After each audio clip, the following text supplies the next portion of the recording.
O Lola, kain na tayo. Ayun, may pasta tayo din eh. Naglagay ako dyan ng kaunting kamatis. Aray yung ating sinigang na isda. Wala tayong kanin ay dyan ko nilagay. O, kain na tayo. O, ibang klase yan. Yan, at may luya tayo din. Kinuha ko yung isa. Ang laki. Hanggang bukas pa yung kakain. Kapi ka peraso. Kamatis nilagay ko para mag-match din sa isda. Sarap. Sanay na yung apo ng lola. Sa mga ganun rin kain.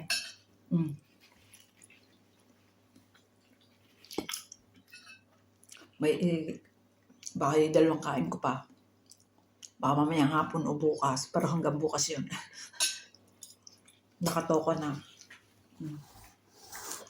Kaya piprituhin ko. Ay nako. Mangangamoy pa. Paksiw na lang.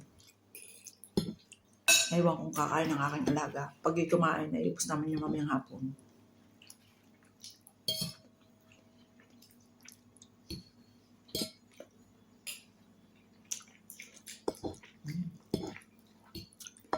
Sarap.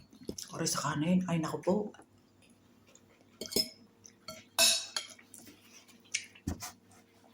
Lusog-lusog na naman.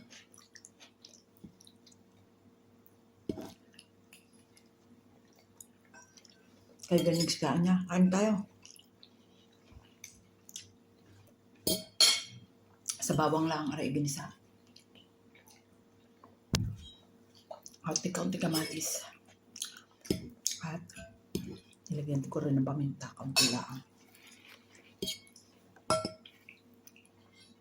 Huwag lang hindi makulayan.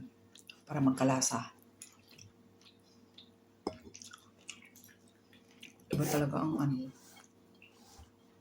yung tambakol na malaki. Bili ko din kasi 5 euro. Malaki naman siya.